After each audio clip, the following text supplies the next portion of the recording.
Un saludo cordial para cada uno de ustedes, apreciados hermanos. Tengo el gusto de abrir esta sección del libro La Iglesia, sus finanzas y la misión. Esperamos que juntos podamos fortalecer nuestra fe y experimentar un mayor crecimiento espiritual. Así es que vamos de inmediato al capítulo 1. Un plan perfecto. Dios provee todo lo que su iglesia necesita. Y a propósito de iglesia, es el cuerpo de creyentes que tiene como propósito cumplir la misión evangélica de proclamar el mensaje de salvación al mundo. La iglesia reconoce a Dios como dueño, Señor y creador del universo, según Génesis 1:1, Ageo 2:8, Salmos 50, 10 y 12 y otros textos más. Así es que el Señor muestra su señorío en las obras de sus manos. La iglesia además enseña que Dios es el proveedor y el hombre es su mayordomo y colaborador con Dios en la administración de los recursos de la tierra.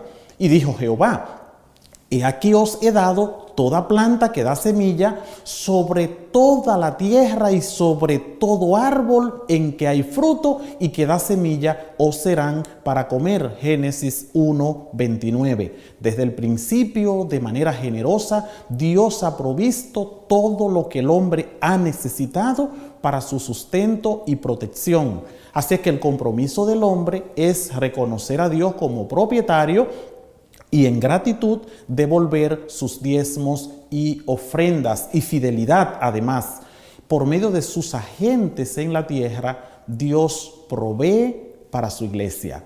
Así es que la mayordomía es un tema vital, apreciados hermanos, en la vida y experiencia de la iglesia. Y al hablar de mayordomía y el crecimiento exponencial que a través de los años hemos experimentado, es importante tomar en cuenta el aporte significativo hecho por los pioneros, quienes centraron todos sus esfuerzos en buscar nuevos métodos, nuevas formas para financiar la evangelización. Sus primeras iniciativas respecto a la mayordomía, en principio debemos destacar que no fueron perfectos, pero trazaron la hoja de ruta que permitió conformar el sistema financiero con el que hoy contamos, un modelo conforme al plan de Dios. Estos principios prácticos, donde Dios es el dueño y el hombre es su administrador, fueron transmitidos a los primeros creyentes a fin de ayudarlos a crecer en el conocimiento de Jehová, en su vida espiritual y en su prosperidad material. Además, les enseñaron que era parte de su responsabilidad apoyar a la causa de Dios con los recursos necesarios para hacer avanzar la misión. Al estudiar este tema de la mayordomía, los pioneros tuvieron dos grandes desafíos en mente. En primer lugar, cómo financiar la obra de Dios y en segundo lugar, cómo hacer que ésta avanzara hasta llegar hasta el último rincón de la tierra. Ellos sabían que para ser efectiva la misión necesitaban algo. Necesitaban recursos financieros que no tenían, pero sabían que podían ser provistos por Dios a través de los miembros de iglesia y así cumplir con la comisión evangélica. La idea consistía en crear un plan tan perfecto que pudiera permanecer en el tiempo e hiciera que la obra de Dios creciera, hacer la iglesia más fuerte con una estructura organizativa capaz de generar recursos, administrarlos, distribuirlos con la finalidad de penetrar todos los continentes e islas con el último mensaje de amonestación al mundo. Debemos destacar que los inicios fueron desafiantes, al punto que algunos de los primeros pastores como John Loughborough y J.N. Andrews, una figura muy conocida en el mundo adventista, por un tiempo tuvieron que abandonar sus labores ministeriales por falta de dinero para sostener a sus familias. Estas y otras dificultades ocurridas fueron el resultado básicamente de la falta de organización, contribuyendo así a que la labor ministerial fuera más difícil para el avance de la nueva verdad que había de darse a conocer al mundo.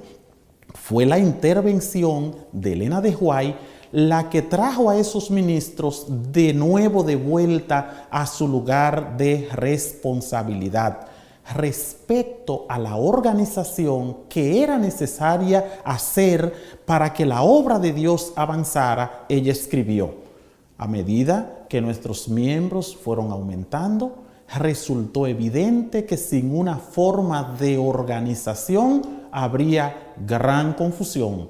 La obra no se realizaría con éxito. La organización era indispensable para proporcionar sostén al ministerio, para dirigir la obra en nuevos territorios, para proteger tanto la iglesia como los ministros de los miembros indignos, para retener las propiedades de la iglesia, para la publicación de la verdad por medio de la prensa y por muchos medios más. Fue así como la iglesia decidió tomar decisiones encaminadas para impulsar la misión. Apreciados hermanos, apreciados miembros de iglesia, la mayordomía fue un tema relevante que dio vida al movimiento adventista. Por eso, en 1853, por ejemplo, Elena de White llamó a los primeros miembros adventistas a apoyar el financiamiento del ministerio. Para 1858, la iglesia naciente formó un grupo de estudio con el fin de investigar las escrituras y buscar un plan que permitiera sostener el ministerio. En 1859 fue publicado en la Review and Herald el plan de la iglesia, la primera iglesia de Battle Creek, titulado Benevolencia Sistemática, con un énfasis en la mayordomía cristiana. En 1860 y 1870 se decide la forma en que la iglesia va a devolver el diezmo y se desarrolla una mayor comprensión del tema. Y en 1876, Cartwright publica una serie de artículos basados en Malaquías 3, 8 al 11, en los que presentaba el plan bíblico para sostener el ministerio y la necesidad de devolver el 10% de todas las entradas. En ese mismo año, el Congreso de la Asociación General votó que cada miembro debía seguir el principio bíblico y devolver un 10% de todos los ingresos, de todas las entradas. Para 1878 ya se preparó un folleto titulado Benevolencia Sistemática o el Plan de Apoyo al Ministerio, con el fin de distribuirlo a toda la iglesia. En el año 1879 se toma la decisión de invitar a toda la iglesia mundial a apartar todas las semanas el diezmo para entregarlo al Señor. En 1866 y en 1867 la Asociación General ya formalmente crea el Departamento de Mayordomía y Desarrollo con el fin de promover la mayordomía entre los miembros como un estilo de vida. Como se observa, la verdad sobre la mayordomía cristiana ha sido progresiva.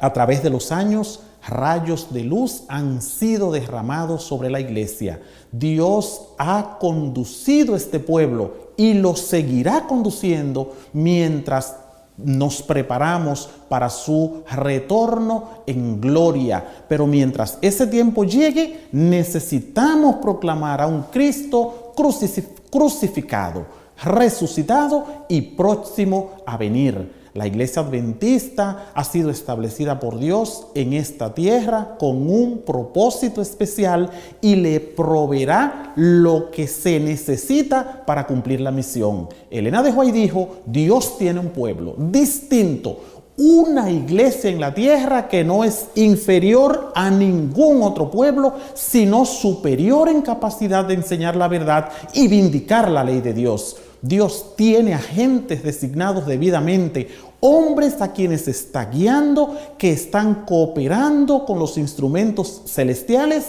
a fin de hacer progresar el reino de Dios en este mundo. Ese gran pueblo, ese al que tú, querido miembro de iglesia, y yo pertenecemos, y nuestro deber sagrado es apoyar con nuestros talentos, con el tiempo, con energía y con los diezmos y ofrendas, según dijo Elena de White en Consejo para la Iglesia, la página 324. Así que aunque la iglesia cuenta con un sistema financiero bien organizado y fuerte, debe mantenerse alerta. ¿Por qué? Porque como dijo el apóstol Pablo, nuestra lucha no es contra carne ni sangre, es contra principados, contra potestades, contra los gobernadores de este siglo de las tinieblas, contra huestes espirituales de maldad en las regiones celestes, según Efesios 6:12. Los líderes espirituales debemos cuidar la iglesia, debemos cuidar el plan establecido por Dios para el sostén de la iglesia. Por eso las palabras de Malaquías dirigidas al pueblo de Israel antiguo y a nosotros hoy están vigentes. Traed todos los diezmos al alfolí. Y estas palabras deben ser enseñadas a cada miembro de iglesia. Y esa responsabilidad recae sobre los dirigentes. La siguiente declaración expresa de manera firme la responsabilidad del liderazgo de la iglesia respecto a este tema. Algunos dejan de educar a la gente en lo que se refiere al cumplimiento de su deber. Predican esa parte de nuestra fe que no despertará oposición ni desagradará a los oyentes, pero no declaran la verdad, toda la verdad. La gente disfruta de su predicación, pero hay falta de espiritualidad porque no se satisfacen los derechos de Dios. Su pueblo no le da los diezmos y las ofrendas que le pertenecen. Y los pastores que trabajan con la gente y no les presentan la sencilla voluntad revelada de Dios son puestos bajo condenación con la gente porque han descuidado su deber. Esa cita está en Consejo sobre Mayordomía Cristiana, página 86. Los dirigentes deben instruir a los miembros de iglesia para que puedan crecer en su comprensión del lugar que le corresponde a Dios en la vida del ser humano, su papel como mayordomos y su responsabilidad sagrada de ser fieles teniendo en cuenta que al final de la historia cada uno tendrá que dar cuenta de su mayordomía. Apreciados hermanos, la iglesia le pertenece a Dios y Él la va a sustentar mientras haya almas que salvar en esta tierra. Por eso diseñó un plan para que en forma continua fluyeran los recursos a la tesorería con el fin de que la obra creciera, avanzara y la predicación del evangelio no se detenga. La llama de la verdad debe mantenerse viva, ardiendo en los corazones de la humanidad como un poder salvador para todo aquel que cree en su nombre. Y en lo que respecta al diezmo, como medio señalado por Dios para el sostén del ministerio evangélico, la Biblia declara: y el diezmo de la tierra, así de la simiente de la tierra como del fruto de los árboles, de Jehová es cosa dedicada a Jehová. Si alguno quisiere rescatar algo del diezmo, añadirá la quinta parte de su precio por ello. Y todo el diezmo de vacas o de ovejas y de todo lo que pasa bajo la vara, el diezmo será consagrado a Jehová. No mirará si es bueno o malo, ni lo cambiará, y si lo cambiare, tanto él como el que se dio en cambio serán cosas sagradas, no podrán ser rescatados. Levítico 27, 30 al 33. Como podemos ver, el diezmo no era opcional en la vida religiosa del pueblo de Israel. Tampoco lo es para la iglesia de este tiempo. Dios habló a un pueblo con una economía que dependía de la ganadería y la agricultura. Por ello, al momento de hablar del diezmo, no dejó fuera ninguna de sus fuentes de ingresos para que el pueblo comprendiera la solemnidad de este asunto. Y es bien notable la declaración que se refiere al rescate del diezmo en el pasaje anterior. ¿Qué significa esto? Supongamos que un agricultor había separado parte de su cosecha como diezmo dedicado al Señor y lo quería sustituir porque tal vez necesitaba el grano para la siembra. Bien podía hacerlo, pero debía pagar, además del equivalente, un impuesto adicional de un 20%. Esto Dios lo hizo con la intención de que el pueblo entendiera lo sagrado que era el diezmo y no intentara crear formas de desviarlo de su propósito original.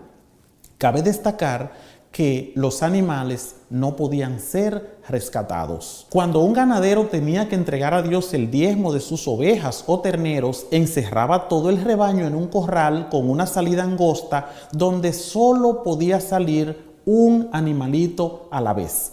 Cuando se abría la puerta, los animalitos corrían en busca de sus madres, así que al pasar los animales por la puerta, el dueño dejaba pasar 9 y tocaba el 10º con su vara, dejándole una marca de color. No importaba la condición del animal, si éste fuese de calidad inferior, perfecto o defectuoso. Era recibido como legítimo diezmo, según el comentario bíblico adventista, la página 121 y 122 del tomo 1. Así es que Dios instituyó el diezmo como una forma de eliminar el egoísmo del hombre y motivarlo a reconocerle como dueño, colaborando en el plan de redención. Apreciados hermanos, es interesante destacar que en la medida en que Dios provee a cada uno de nosotros, los diezmos son devueltos al alfolí. Los diezmos son devueltos al alfolí y la organización los recibe para cumplir con su labor misionera. Y la dinámica se repite en forma constante. Mientras más fiel es el diezmo de la iglesia, más bendiciones recibe y más recursos llegan al alfolí. Sin lugar a dudas, Dios es nuestro proveedor y sustentador. Su plan nunca falla y se espera de cada uno de nosotros fidelidad total. La manera como son distribuidos los recursos recibidos es una de las grandes fortalezas de la Iglesia Adventista. El diezmo ha sido consagrado para la obra del ministerio, para la enseñanza de la Biblia, para el sostén de la asociación en el cuidado de las iglesias y para las actividades misioneras. No debe emplearse en ningún otro propósito, según el manual de nuestra iglesia, la página 139. El hombre debe reconocer a Dios como dueño y de quien proceden todas las bendiciones. Dios ha puesto su mano sobre toda su creación, tanto en los hombres como en sus posesiones, porque todo le pertenece. El sistema del diezmo fue ideado por Dios para el sostén financiero de su iglesia. La entrega voluntaria por parte de cada uno de nosotros, los miembros fieles, y su distribución organizada nunca debe fallar. Es digno tomar en cuenta que la Iglesia de Dios avanza a pasos firmes y con excepción de algunos países golpeados por situaciones políticas, en sentido general, la Iglesia sigue creciendo porque Dios es su proveedor y su plan es perfecto. Qué gran responsabilidad tiene cada obrero de hacer que el ideal de Dios se cumpla. Definitivamente Dios es el proveedor y utiliza cualquier medio disponible con el propósito de sostener su tesorería. Por lo tanto, los dirigentes deben practicar la excelencia en sus gestiones administrativas. No podía ser diferente. Un Dios perfecto ha ideado un plan perfecto para el financiamiento de su iglesia. Qué gran privilegio, querido hermano, y qué gran responsabilidad y bendición.